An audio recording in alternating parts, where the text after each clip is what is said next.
Salve, salve, investidores! Sejam bem-vindos novamente para mais um episódio. Cá estamos, Diogo e Marcos. Um prazer enorme estar aqui com vocês.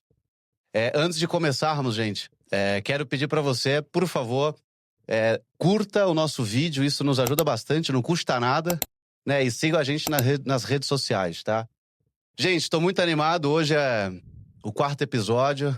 A gente vem recebendo bastante feedback de investidores que estão, de fato, aprendendo com o que a gente está trazendo aqui para vocês. A ideia aqui, de fato, é trazer a nossa contribuição. A gente tem uma experiência no mercado financeiro e a gente traz as pautas que a gente acha mais relevante. Porém, se você tem alguma pauta que você quer escutar aqui na mesa, por favor, compartilhe em nossas redes sociais. Vai ser de grande valia aqui para a gente, tá? Enfim, aí para começar, senhores, por favor, a gente vai falar um pouco de inflação, a gente vai falar de algumas pautas binárias, né? Ouro, Bitcoin, imóvel, comprar, alugar. Mas, no final do dia, a gente acredita que uma das coisas mais importantes aqui na carteira de um investidor, independente se ele é investidor dentro de uma carteira de investimentos, de imóveis, enfim, existe, né, um elemento que todo mundo deveria olhar no detalhe, que é a inflação, né? Que é o nosso inimigo, né? A gente precisa combater, de fato, a inflação. Eu digo, como sociedade, a gente tem que ter uma inflação muito mais próxima do que a gente tem nos países desenvolvidos. Porém, a gente, como investidor, a gente consegue se defender, né? E aí eu queria escutar um pouco de vocês, para a gente começar essa resenha, né? Qual o impacto, né, que vocês acreditam que a inflação tem nos investimentos ao longo do tempo? Né, Marcos, por favor, um grande economista aqui, inclusive, vai falar com propriedade. Aqui. Fala, pessoal. Acho que é um imenso prazer aqui estar nesse 4º episódio. Aceleramos, hein? Acho que foi mais de um ano que a gente ficou aí amadurecendo a ideia, conversando, debatendo, como é que a gente poderia colocar em prática aí a nossa vontade. E aí, agora já passou alguns meses, né? 4º episódio. Tô bem feliz aí com o resultado e espero que a gente tenha aí uma longa trajetória com vários capítulos e sempre trazendo justamente essas pautas que nós escutamos todo dia, que nós, seja amigos, seja investidores, trazem pra gente. E aí, claro, o objetivo é ajudar a tomada de decisão do nosso investidor, do nosso amigo, do nosso colega. Então, tô bem feliz aí com estar aqui participando com vocês nesse momento, né? Inflação nos investimentos, né? Eu acho que a gente tem que contextualizar essa situação. E a gente tem históricos de inflação bastante elevada aqui no Brasil, né? Mais recentemente, eu gosto sempre de comparar também como é que estão nossos pares, né? A economia dos nossos pares aqui geograficamente. Nossos amigos Los Hermanos, por exemplo, a Argentina, que passou aí nos últimos 10, 15 anos com uma inflação elevadíssima, né? E eu acho que todo mundo percebe hoje uma nota de R$100, né? Quando o Plano Real foi lançado em 94, R$100 naquela época, ainda assim havia uma paridade com o dólar de 1 para 1. E hoje a gente tem aí essa nota de R$100 valendo 90% menos. Então, o que isso significa? Que a nota de R$10, aquilo que a gente compra hoje com R$100, é a mesma coisa do que comprava há 20 anos atrás com R$10. Então, o efeito da inflação nos investimentos é justamente que a gente precisa encontrar investimentos que mantenham o poder de compra e nos paguem um retorno real, né? Bem acima da inflação. Porque senão, tudo aquilo que a gente ganha hoje e tudo aquilo que a gente junta, qual que vai ser o efeito daqui a 10 anos? Historicamente, a gente tem aí uma inflação global, e a nossa muito mais ainda histórica, né? Uma inflação de 5% ao ano. Fazendo uma conta de padaria, em 10 anos, é 50% a menos. Então, se você deseja ter seu objetivo financeiro, seu objetivo de ter um imóvel, de fazer uma grande viagem, de fazer uma faculdade, de fazer estudar, arcar com os estudos, educar os seus filhos, a família como um todo, você precisa ter como base encontrar ativos, né, sejam eles ativos financeiros ou ativos reais, que tenham a preservação do patrimônio, a preservação da inflação ao longo do tempo. a gente vai discorrer bastante nesse capítulo sobre reserva de valor.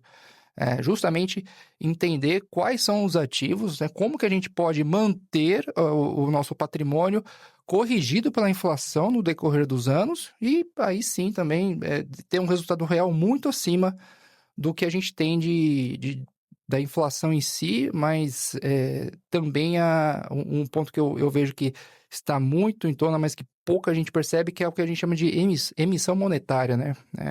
A oferta de dinheiro que existe na economia. Quanto mais dinheiro, quanto mais crédito, quanto mais recursos o Banco Central joga na economia em termos de dinheiro, maior será a desvalorização da nossa moeda. Não é o imóvel em si que ele valoriza, é a nossa moeda, é o dinheiro que desvaloriza. Então a gente precisa de mais dinheiros para conquistar o mesmo ativo. Então é por isso que o preço das coisas só sobe. Não é o ativo em si, não é o bem de consumo que sobe de preço.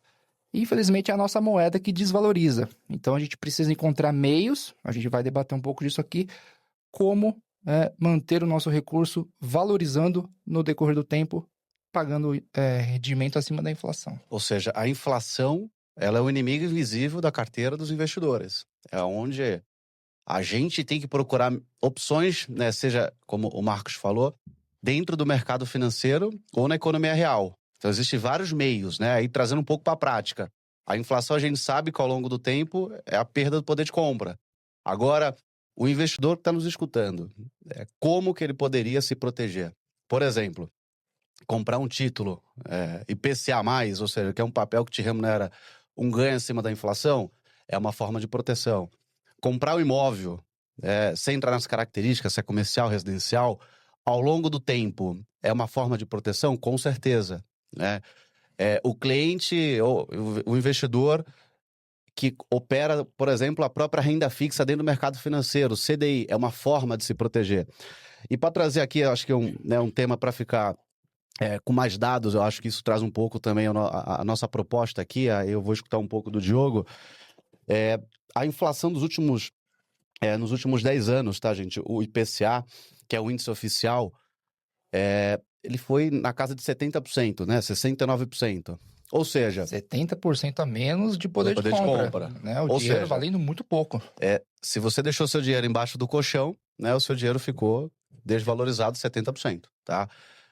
Aí um outro comparativo, né, que eu acho que é importante, aí o Diogo ele pode complementar. O CDI, que é uma forma de você rentabilizar no mercado, acompanhar uma taxa de juros, ele ficou em 131%, ou seja, o investidor que alocou seu dinheiro lastreado em CDI, seja isento ou não isento, ele teve a recomposição do seu poder de compra, ou seja, o cliente que operou o CDI, com certeza ele ganhou dinheiro. Ele ganhou dinheiro acima da inflação.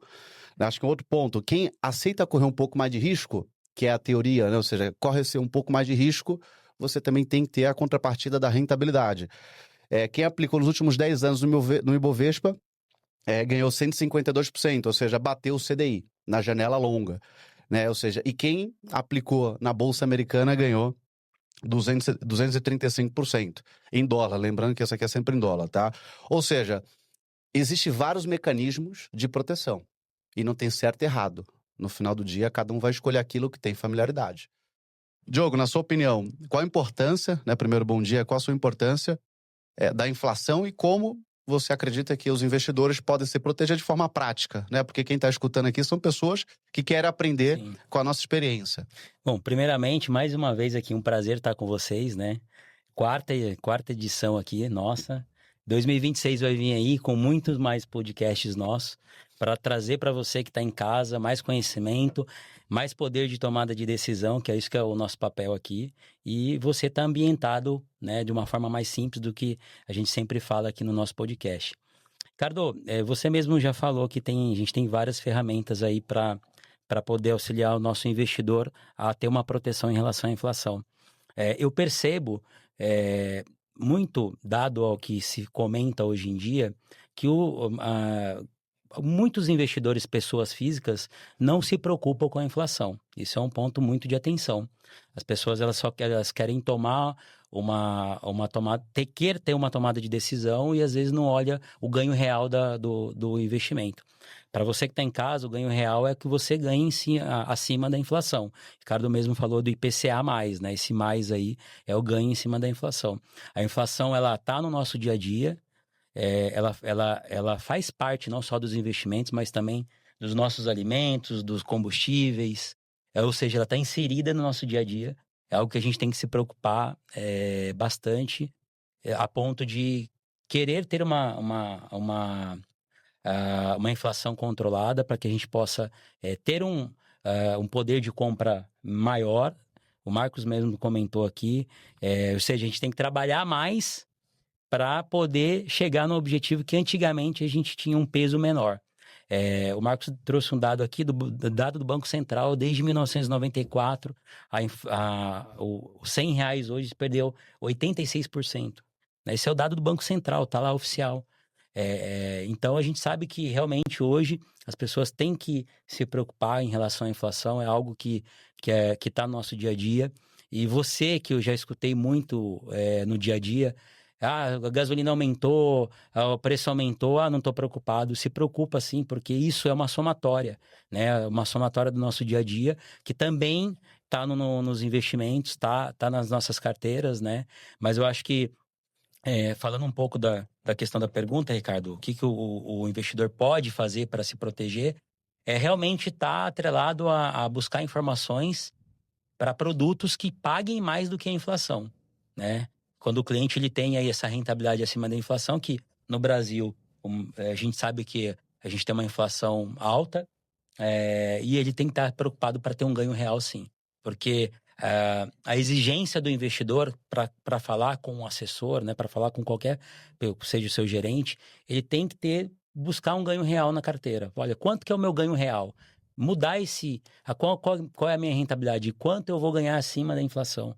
Porque isso é primordial, é um ganho que realmente, tirando ali o mais e o menos, é o quanto que vai sobrar no bolso dele, para que ele possa chegar no objetivo de construir um patrimônio, ou a realização de um sonho. Então, a inflação está inserida no nosso dia a dia e a gente tem que procurar ferramentas para o cliente, né, para que o investidor ganhe sempre acima da inflação. Ou seja, a primeira pergunta que o investidor deve fazer para o seu especialista, consultor, seu gerente, é se o investimento dele bateu a inflação, que é o mínimo. E aí depois vem para os próximos passos, ou seja, se bateu o CDI, se bateu o Ibovespa, enfim, aí depende muito de cada perfil. Acho que é o ganho real, né? O famoso ganho real. Perfeito. Ou seja, a gente também tem que se defender. A inflação, ela de fato está corroendo e a gente tem os mecanismos dentro do mercado ou na economia real para se defender. Eu acho que o investidor, a mensagem que fica ele precisa saber a inflação, precisa saber o CDI, taxa de juros, porque ele vai ter um conhecimento muito mais aprofundado para ter uma discussão mais rica com o seu especialista, né, com o seu consultor. Eu acho que essa é a mensagem que a gente quer deixar aqui. E pegando o gancho, uma das opções que você pode se proteger da inflação ao longo do tempo seria, né, a famosa, o sonho da casa própria, né? Ou seja, será que vale a pena comprar o imóvel? Será que vale a pena alugar? É uma dúvida que ela permeia por todas as camadas sociais. É uma dúvida que permeia pela camada da baixa renda, que é o sonho da casa própria, pela camada da população com a classe A e B, que também tem o mesmo desejo de comprar ou alugar. Ou seja, não tem uma resposta simples e objetiva, né? Eu acredito que cada um vai ter o seu momento, mas a gente pode avaliar pelo conceito de investimento, né? Que é o nosso papel aqui. E para trazer um pouco essa discussão para a mesa, ou seja, o imóvel, vale a pena comprar ou alugar? Marcos, na sua opinião, o que você acha? Assim, um primeiro ponto, assim, se a pessoa não tem um imóvel próprio, né? Então, antes mesmo do imóvel ser encarado como algo para investimento, né? Um imóvel seja aquele que está morando, ele não é um investimento hoje. Então, se eu tenho uma situação na qual eu estou comparando, será que eu devo comprar um imóvel através de um financiamento, dando uma entrada e pagando o restante através do financiamento, ou através do aluguel, né, e mantenho um recurso aplicado para que eu faça um crescimento de patrimônio, né? Então, existem comparações que podem ser feitas nesse sentido, e aí tem que realmente olhar o lado, tem que colocar papel e caneta papel e lápis na mão. Por quê, né? Se eu tenho, vamos pegar um exemplo hipotético.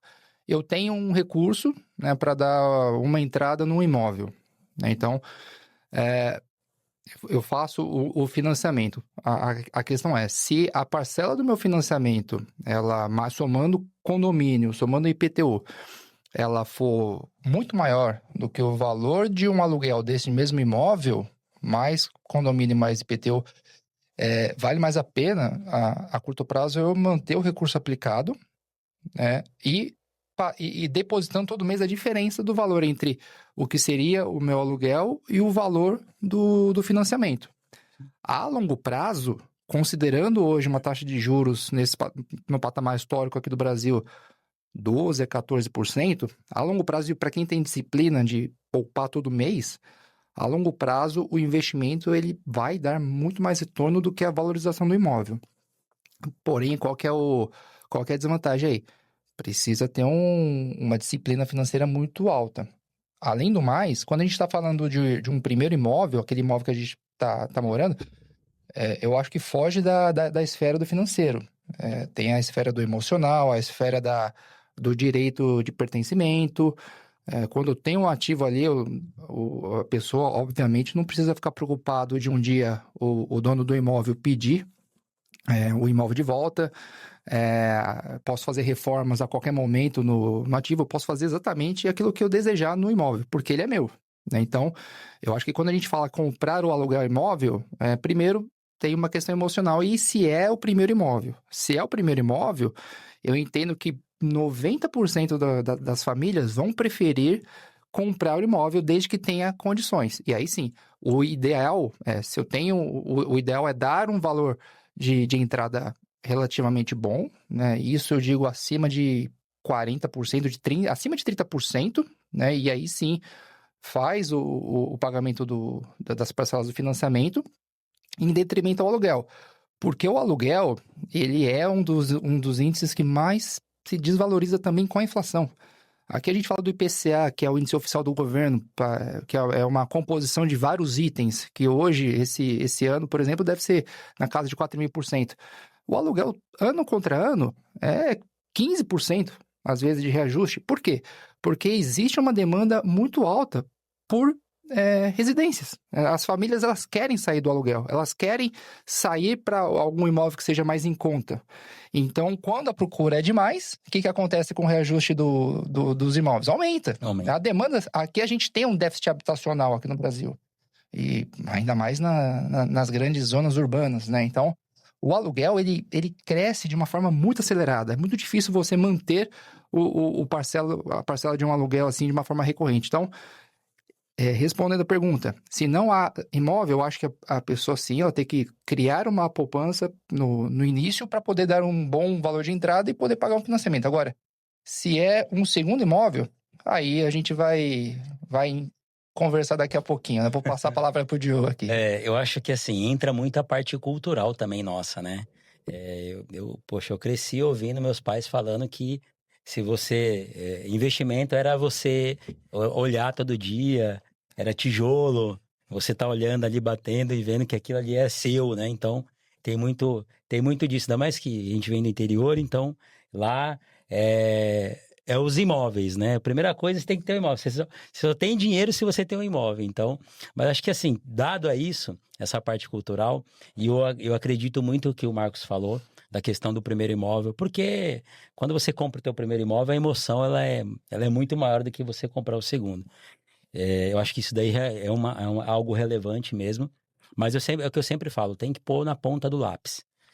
Você tem que fazer as contas, ver se realmente você tem essa assiduidade financeira, você consegue ter esse comportamento financeiro de você todo mês fazer essa conta, colocar na ponta do lápis para ver se está sobrando ou não, para se compensa alugar, a região que você vai comprar o teu imóvel. Isso é importante. É muito importante, porque isso vai embasar no aluguel que você vai receber.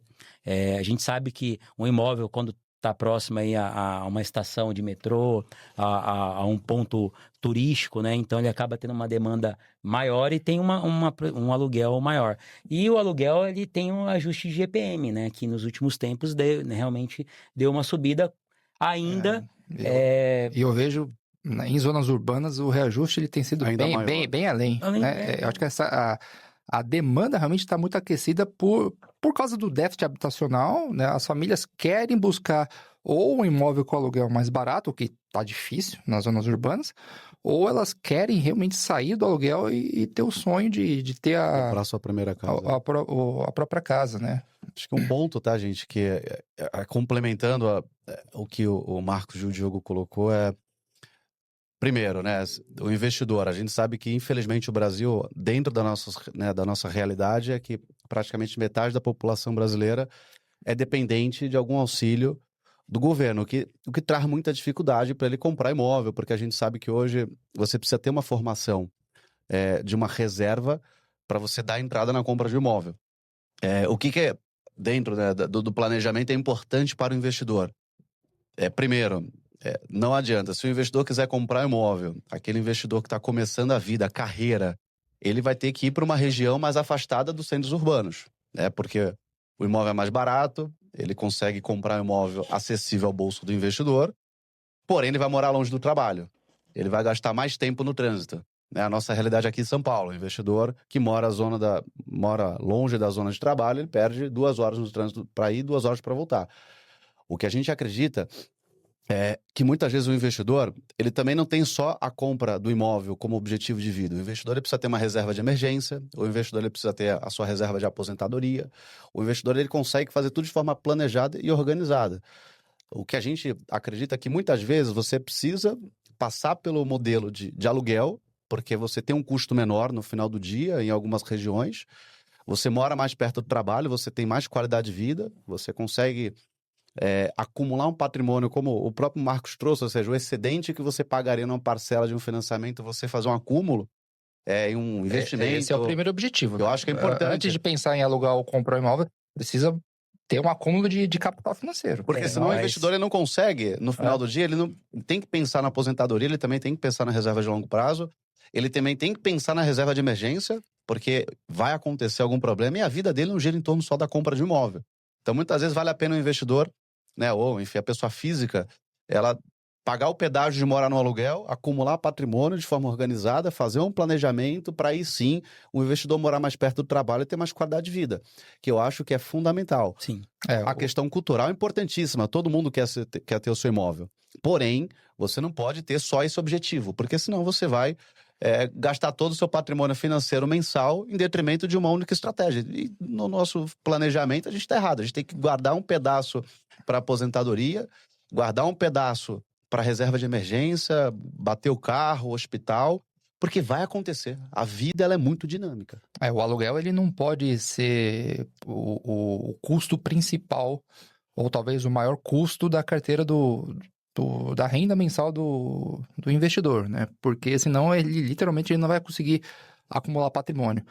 Precisa, e aí, se a definição, se a solução é morar um pouco mais afastado de onde trabalha, por exemplo, mas ter um aluguel menor, que seja isso para curto prazo. Ok, porque aí a pessoa vai conseguir juntar dinheiro, vai sobrar dinheiro no final do mês, além dos custos de aluguel, como o Ricardo comentou, é para fazer a reserva financeira, é para dar a entrada no imóvel próprio, é para pensar no recurso para aposentadoria.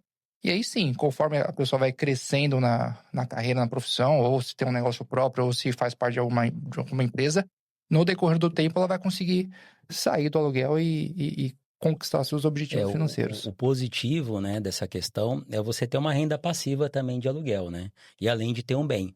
Mas a gente também tem outras ferramentas que são os fundos imobiliários que trazem isso para o investidor também. Importantíssimo, Diogo. E você tem a autonomia de repente, vender as cotas desses fundos, buscar outros fundos que tem uma rentabilidade melhor. Você tem essa dinâmica, coisa que o imóvel não tem. O imóvel, para você fazer uma venda, né, uma venda boa, ela requer tempo. E um fundo imobiliário não. Você pode sair dessa cota e comprar outra. Eu acho que nesse ponto, né, para a gente trazer essa informação para o nosso investidor, é ele ter essa autonomia de você saber que no fundo imobiliário você tem essa flexibilidade de entrar e sair, fazer aquisição de cotas, né? E coisa que no imóvel você não tem. Então, isso também dá um peso na tomada de decisão para qual é o melhor ou não. Ou seja, para o investidor que quer realizar o sonho da casa própria, tem que avaliar. Aqui tem o apelo emocional e o racional, é evidente. Agora, é importante o investidor que quer comprar o imóvel como forma de investir. Porque lembra que a gente tem que proteger nosso patrimônio em detrimento da inflação. E um dos mecanismos, né, um dos investimentos que nós temos, além de ações, além de fundos imobiliários, além de fundos de renda fixa, enfim, são os imóveis, são os tradicionais imóveis, né? Hoje não é tão simples, evidentemente, você fazer a aquisição de um imóvel. Tem um valor relativamente caro, então você tem o custo que você precisa investir. Então, se é o pequeno investidor, talvez comprar a cota de um fundo imobiliário seria uma alternativa, até porque tem uns benefícios do dividendo 600, o que na pessoa física, fora do fundo imobiliário, ele paga 27,5. Ou seja, tem que fazer a conta. Comprar imóvel hoje não necessariamente vai te garantir um retorno mensal superior a uma renda fixa, né? Tem imóveis hoje, historicamente, com aluguel, fica na casa de 0,5, né? Ou seja, líquido do valor investido. Será que, se avaliarmos isso em comparativo com uma renda fixa no longo prazo, será que a renda fixa não renderia mais? A não ser que, na região que você compra o imóvel, você possa ter uma valorização dado ao crescimento da região. Mas enfim. que ainda assim será mais caro. O investimento nessas vezes já são mais caros, né? Convenhamos, né, senhor? Você faz uma compra de imóvel, às vezes você também precisa fazer uma reforma, né? Ou você tem algum débito pendente. A vacância, né? Ou seja, o custo também de ficar desalugado, né? Hoje, eu acho que, assim, como o investidor tem bastante informação, e quando ele vai comprar um imóvel também, ele busca bastante informações. Acho que também, Ricardo, você comentou, as exigências de um financiamento. Não é qualquer pessoa que consegue fazer um financiamento imobiliário, né? Você tem que ter uma entrada, tem que estar compatível com a tua renda. Então, tem algumas anuências aí que o investidor também tem que ver se, além de gostar do imóvel e tudo, ele tem a capacidade financeira de assumir ali, que geralmente não passa ali de 30% do teu recebimento mensal, de entre 20% a 30%. Isso é importante também. Isso é importantíssimo, Diogo. E vamos pensar, existem dois bolsos aqui, né? Ou seja, para o investidor que não tem capital, mas quer investir em imóveis, você pode, investidor. Você pode comprar a cota de um fundo imobiliário.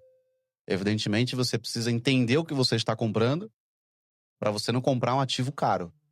Uma estratégia é justamente usar o dividendo de um fundo imobiliário até para compor o recurso para pagar o aluguel. Sim. Né? Justamente vai fazendo essa estratégia de complemento de renda que pinga na conta para pagar o aluguel e, ao mesmo tempo, você consegue acumular patrimônio na outra ponta. Você já ajuda na renda passiva do investidor. Você vai ajudar na formação da renda.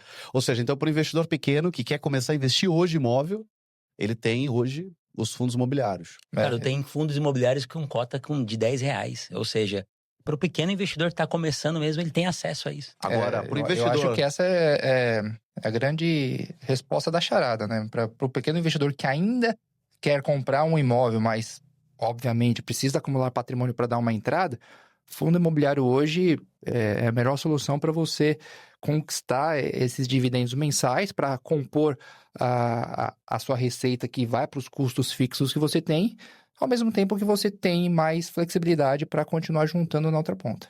Ou seja, para o pequeno investidor, fundo imobiliário.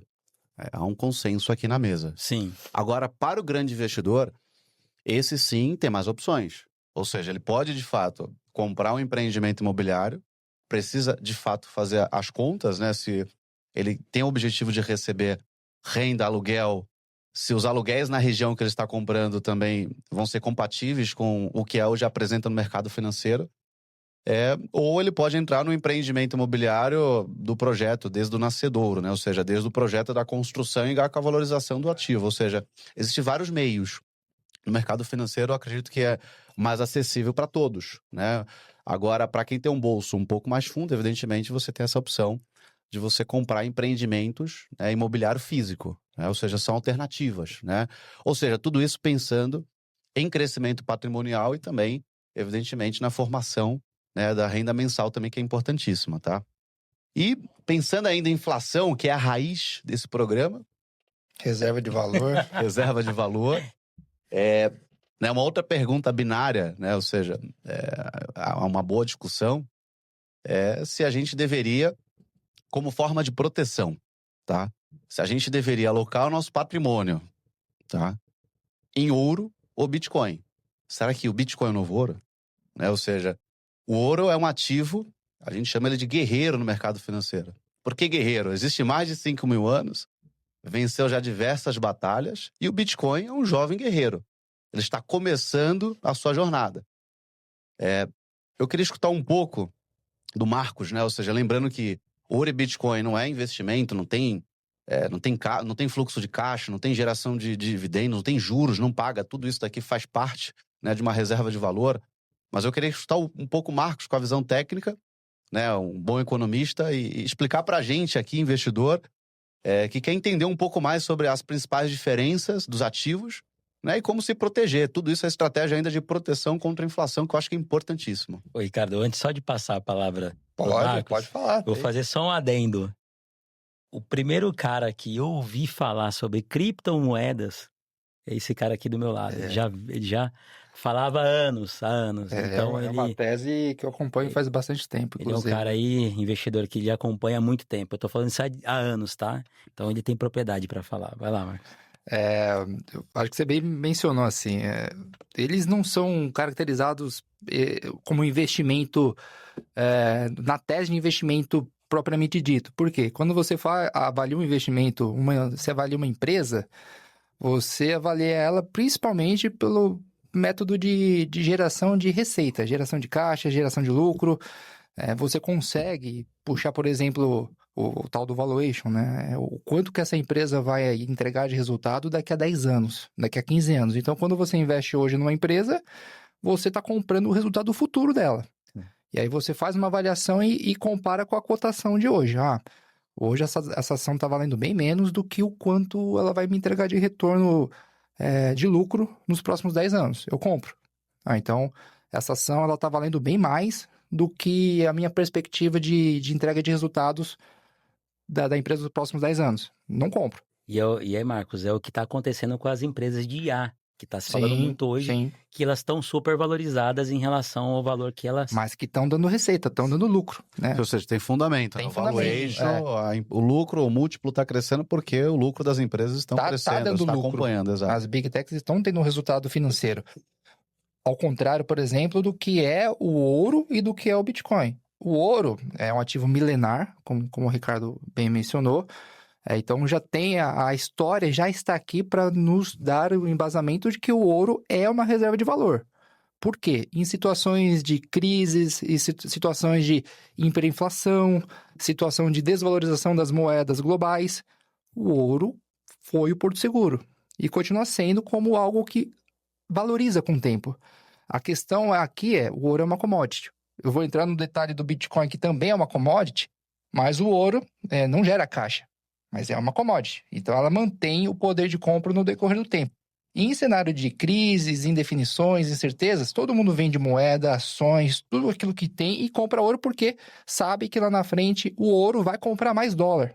O único objetivo do ouro é comprar mais dólar no futuro. Marcos, você acha que uma das coisas que você falou, quando você fez brilhantemente, inclusive, tá? Brilhantemente. Brilhantemente. Que homem, né? Vamos moral, você trouxe aqui a explicação sobre a inflação. Existe hoje um fenômeno pós-pandemia, onde todos os bancos centrais abrasileirou.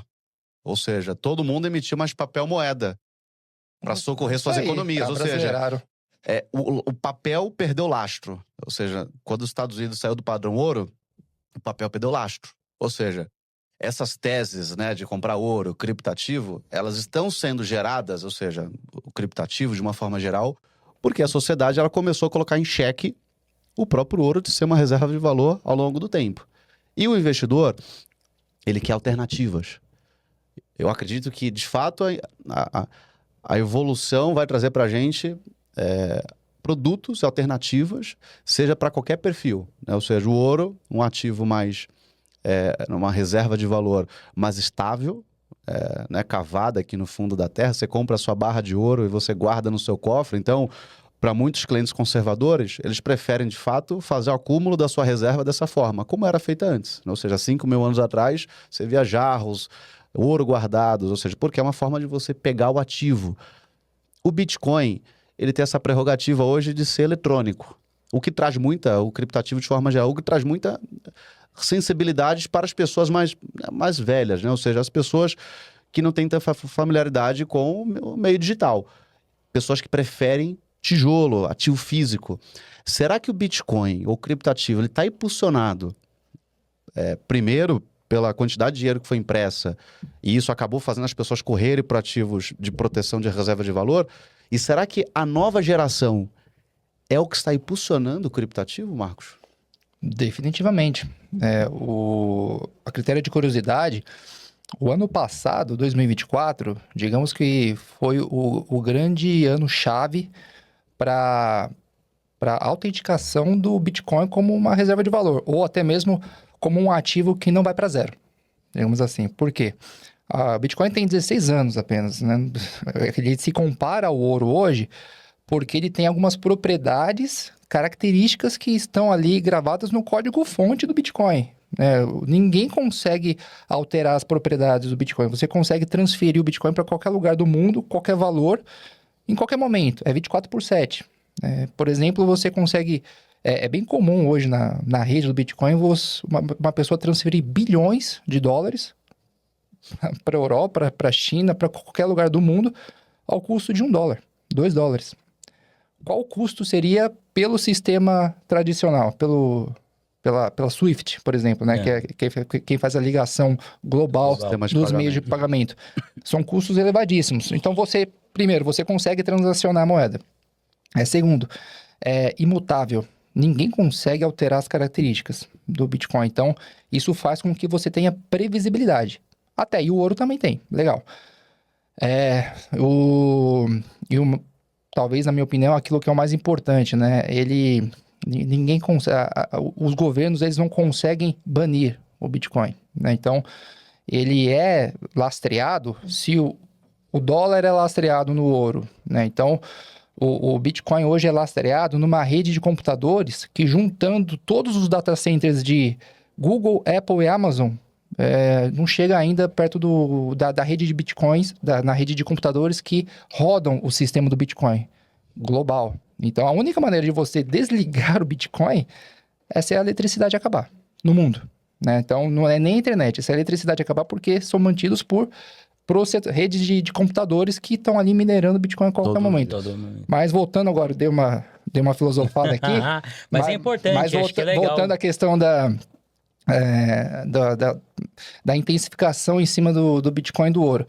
A gente teve, então, os Estados Unidos aprovou pela primeira vez um investimento, um ETF de Bitcoin à vista no passado, então deu legitimidade para o investimento. Wall Street está olhando o Bitcoin, né? Então, isso daí já dá uma validade para que vai estar aqui daqui a 5 anos, 10 anos, 15 anos, 30 anos. E a gente tem também um paradigma interessante, né? Você bem mencionou. A geração Y, geração dos baby boomers, adoram imóveis, adoram investimentos reais. Hoje, 30% da população americana tem Bitcoin. E quem são esses 30%? Geração Y, geração Z, geração Alpha. Então, quem é hoje, quem nasceu de 2000 para cá, já está adaptado ao mundo digital. E ele já enxerga Bitcoin como um ativo que ele vai estar vai manter o poder de compra e vai manter a reserva de valor no decorrer do tempo, ao invés do imóvel. Então, hoje, 30% da população americana e talvez do mundo também, já olha o Bitcoin como um candidato real para dar mais valorização do que os imóveis, assim como já deu nos últimos 10 anos. Ouro, a curto prazo, você bem mencionou também, é a reserva de valor conservadora. Né? É para aquele investidor que não quer oscilações abruptas e quer manter o poder do dinheiro com o tempo. Agora, se você quer um crescimento elevado, exponencial e que você tem paciência no decorrer dos anos, aí o Bitcoin ele vai subir muito mais. Porém, ele é mais volátil, ele tem risco de oscilação de curto prazo. Quando a gente fala de manter a inflação, o poder sobre a inflação, é uma inflação no decorrer de anos. Não uma inflação corrente de um mês para o outro, porque aí tudo oscila, porque é muito mais fácil você vender o Bitcoin quando o mercado está ruim. Agora a pergunta de $1 milhão, eu faço inclusive para você, Diogo. Se você tivesse hoje R$5 milhões, você compraria ouro ou Bitcoin? Pergunta bem capciosa. É para isso que estamos aqui, para ouvir uma resposta dessa. Não fuja, Diogo, não fuja. Eu acho que é assim, o Bitcoin, a criptomoeda, né? Vamos falar em criptomoedas. Certamente, eu entendo que, até falando como investidor, passou, né, ano de 2024 pulou muitos degraus quando um governo, né, forte como é os Estados Unidos validou. Então, bancos centrais mundiais fizeram compras de criptomoeda para ter uma reserva financeira, fundos de investimentos também. Hoje, o ouro, que nem o Marcos falou muito bem, qualquer situação de risco global, todo mundo vai para o ouro, né? Seja uma guerra, qualquer situação nesse sentido. Inclusive, foi o que aconteceu nos últimos 2 anos. O ouro, geopolítico, lógico. a capitalização do ouro hoje está em 20 trilhões de dólares. Nos últimos 2 anos subiu mais de 100%.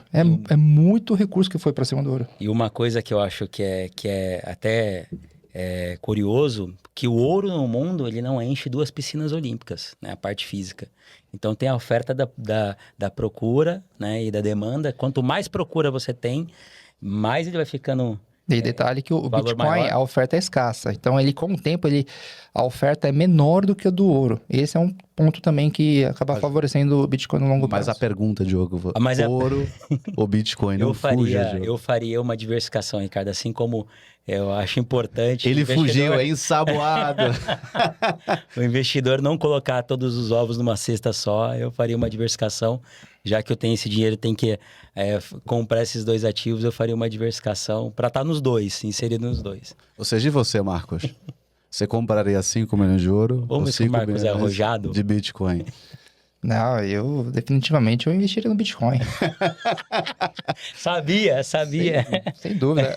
Aqui, acho que para quem entende a commodity, novamente, né? O ouro e Bitcoin são commodities. E Bitcoin não é criptomoeda. Aqui a gente está falando Bitcoin é uma reserva de valor. O resto é criptomoeda. E que aí sim, tirando o Bitcoin dessa conta, todo o resto é passível de um dia o governo ir lá e falar: não queremos aqui. Bitcoin não. O governo não consegue banir o Bitcoin. O governo consegue banir Ethereum e todo o resto. Show. Todo o data center da Ethereum, por exemplo, está na Amazon. Se o governo quiser, desliga agora. Acabou o Ethereum, né? Então, aqui a gente está falando de alguma coisa de longo prazo que a gente tenha tranquilidade e falar, não, tá bom, já vai estar aqui daqui a 10 anos, 15, 20, assim como o ouro vai estar. Então, Bitcoin é uma coisa e tem valor. Criptomoeda é outra coisa que aí a gente já entra no campo da especulação. Tá? Você compraria Bitcoin? E o Ricardo? E seguraria por 10 anos aí tranquilamente para... perder de vista. Olha, eu sou conservador, eu gosto de uma viagem tranquila, sem muitos solavancos, ouro. Empresas que pagam bons dividendos, ouro com pouca volatilidade. Eu ainda sou old school, né? Eu gosto de baixa volatilidade. E, senhores, para pegar um gancho, a nossa relação com a inflação que nós trouxemos aqui para essa discussão... E claro, é sempre bom mencionar. Tudo aqui é caráter educacional. Lógico. Não há nenhuma recomendação de investimento. Exato. Isso é importante. E aqui a mesa é bem diversificada, né? É só caráter educacional para trazer informações para quem está nos assistindo. Perfeito. Ou seja, se você for tomar uma decisão de investimentos, estude e saiba o que você está fazendo, investidor. Aqui a ideia é a gente trazer a raiz principal, que é a inflação, que ela dita o que devemos fazer com o nosso patrimônio, e procurar alternativas para você proteger o seu patrimônio pessoal, da sua família, o que é mais importante, tá? E aqui a ideia é trazer conhecimento, né? Ou seja, boas práticas, tá, investidor? Mas isso traz também a responsabilidade de você fazer a sua parte também e você aprender. Uma das coisas que a gente acredita que com a implementação da inteligência artificial, enfim, pode ser que mude, mas é sempre como gerir o nosso dinheiro, né? Ou seja, como eu deveria fazer? Será que uma gestão ativa, né, da minha carteira, do meu portfólio, comprar fundos indexados, eu mesmo comprar os ativos, ou uma gestão passiva, aonde você delega isso para uma gestão profissional? Depende muito, evidentemente, do perfil de cada investidor. Claro, na medida que você seleciona os ativos, você precisa saber o que você está fazendo. Você não basta comprar, colocar no portfólio, você precisa acompanhar, né? Pela percepção de vocês, né, que estão no mercado há bastante tempo, Diogo, com muito cabelo branco aqui, inclusive, com todo respeito. 20 anos de mercado. 20 anos de mercado, vi uma evolução importante enfim, com as corretoras aparecendo aqui, trazendo novas opções. Então, o investidor precisa tomar muito cuidado. A gente teve o evento, né, de um grande banco, né, enfim, que foi liquidado pelo Banco Central, ou seja, não é fácil tomar a decisão de investimento. Diogo, pela sua experiência, né, se você puder, traga um pouco, né, da sua bagagem de maneira breve, para a gente trazer para o investidor, né, alguns pontos, como gerir o seu dinheiro de forma mais assertiva dentro desse universo de investimentos que a gente tem hoje disponíveis. Show. Ricardo, um dos pontos que você inicialmente falou seria a gente ter a renda passiva ou ativa, né, na gestão nossa, para trazer para os nossos investidores. Falando um pouco dessa questão da renda passiva ou do ativa, dos investimentos ativos ou do passivo, a gente sabe que assim, a gestão passiva, ela acompanha uma referência, ela acompanha um benchmark, ou um fundo referenciado. O fundo referenciado DI, ele vai acompanhar ali o que o CDI entrega, ou um ETF, ele vai acompanhar um índice econômico, seja a Bolsa, Ibova 11, e a gestão ativa é uma tendência de ela ultrapassar aí o benchmark dele, né? A referência. O objetivo. Sim, fato é que novamente a gente vai entrar aqui na questão de o investidor estudar, buscar o que ele acha que é mais importante para ele. É óbvio que se a gente pegar em números de 10 anos para cá, a gestão passiva, ela tende a trazer uma rentabilidade maior do que a ativa, dado a gestão, né, do gestor, porque ele vai comprar e vender ativos ali. E eu vou trazer para o nosso investidor uma referência em fundo imobiliário, tá? O fundo imobiliário de gestão passiva é uma gestão, vou dar um exemplo de shopping, né? A gestão daquele fundo imobiliário, ela vai lá, faz a gestão de administração daquele shopping, e os aluguéis que eles recebem, eles pagam através de dividendos. Ou seja, ele é inserido na administração, o gestor é inserido na administração do shopping e realiza os pagamentos através dos proventos. Isso aí seria uma gestão passiva, né? Profissional, profissionalizada, ou seja, o pequeno investidor ele pode comprar um shopping com uma gestão profissionalizada e dormir tranquilamente. É evidente que vai acompanhar, mas existe essa opção para o investidor. Sim, e a gestão ativa, né, de fundo imobiliário é a gestão de tijolos, né? Onde o gestor ele vai lá, ele compra imóveis, ele compra lajes corporativas, ele faz essa compra, ele faz essa venda. Então, ativamente, ele está ali comprando e vendendo imóveis.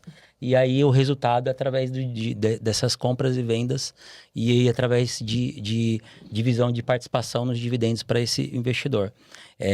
Eu acho que, assim, não tem a receita de bolo aqui, a gente não está colocando nenhuma indicação, mas é importante o investidor ter mais conhecimento para saber aonde ele quer chegar, porque a gente está falando aqui de eventos que acontecem. Você falou da liquidação de um banco recentemente.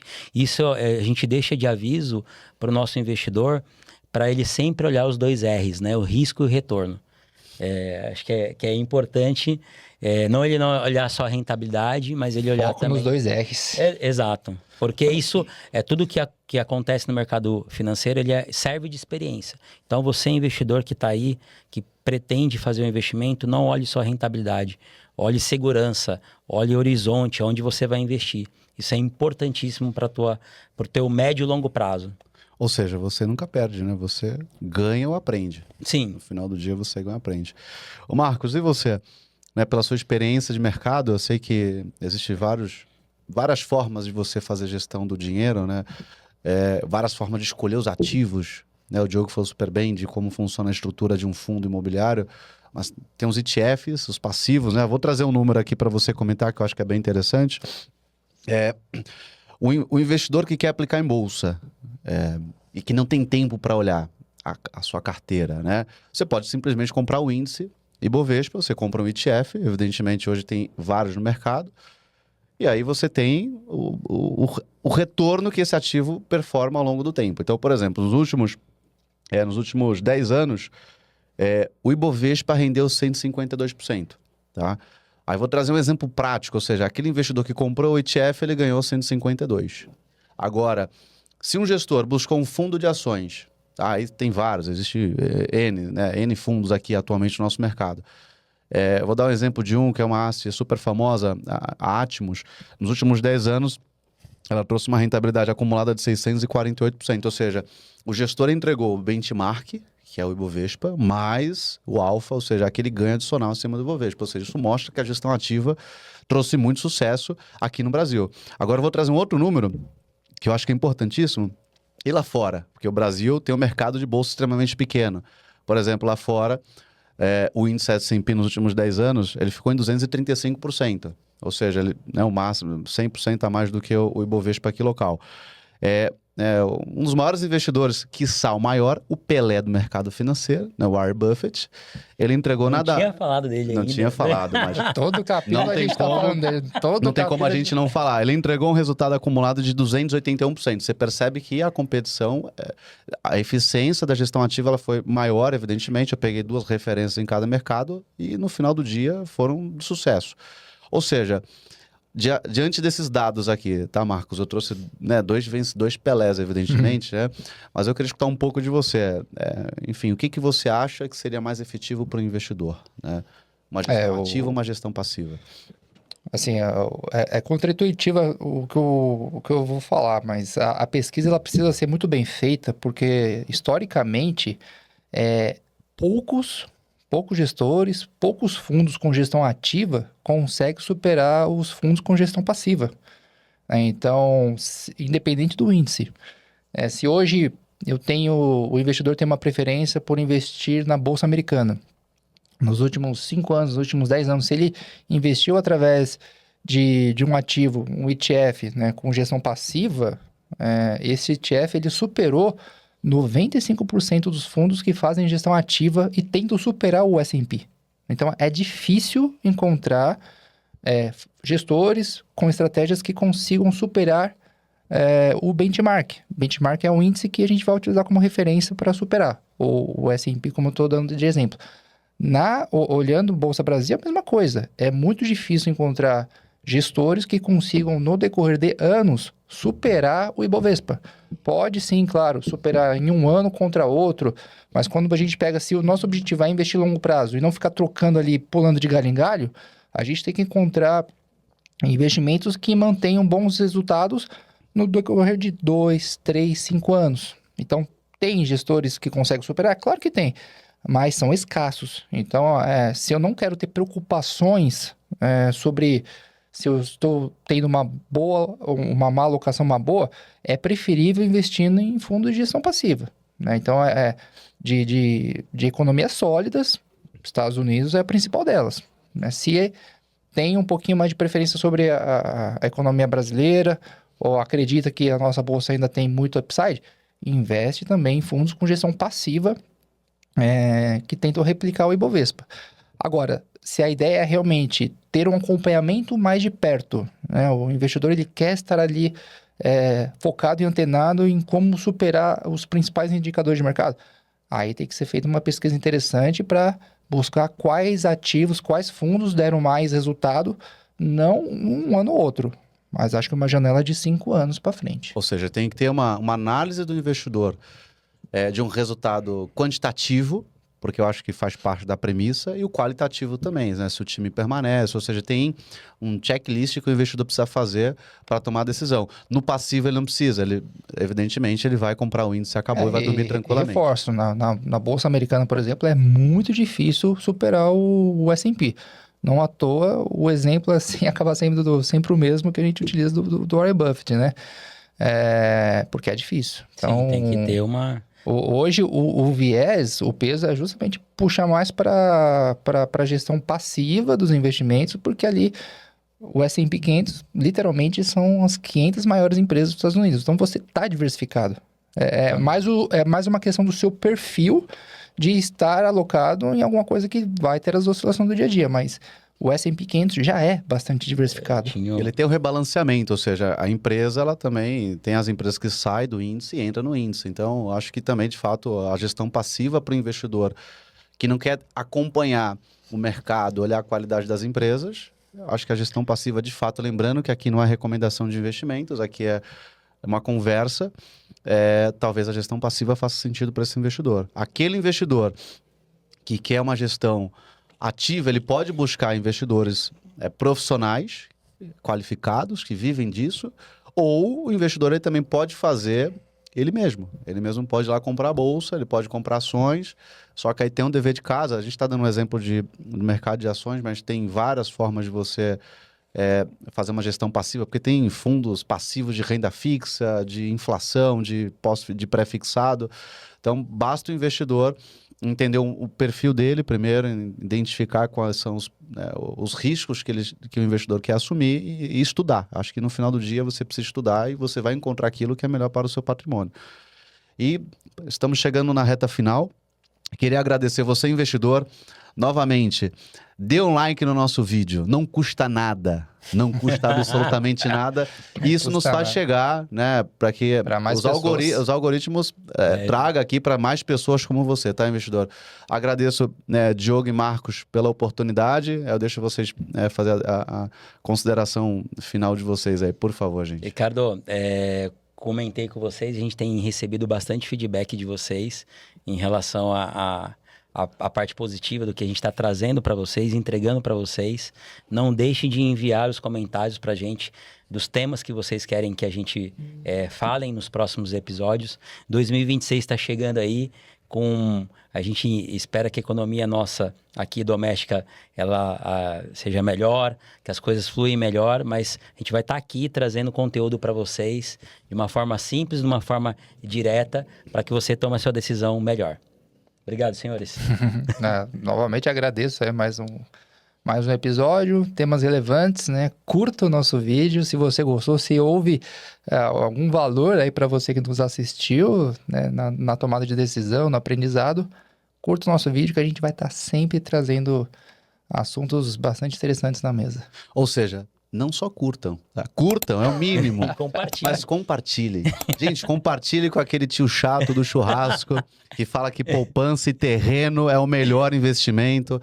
Compartilhe nos grupos que vocês possuem e que você quer, de fato, contribuir com o crescimento educacional dessas pessoas. E, novamente, muito obrigado, gente. Muito obrigado. E esperamos vocês no próximo episódio. Show. Até mais, senhores. Valeu, pessoal.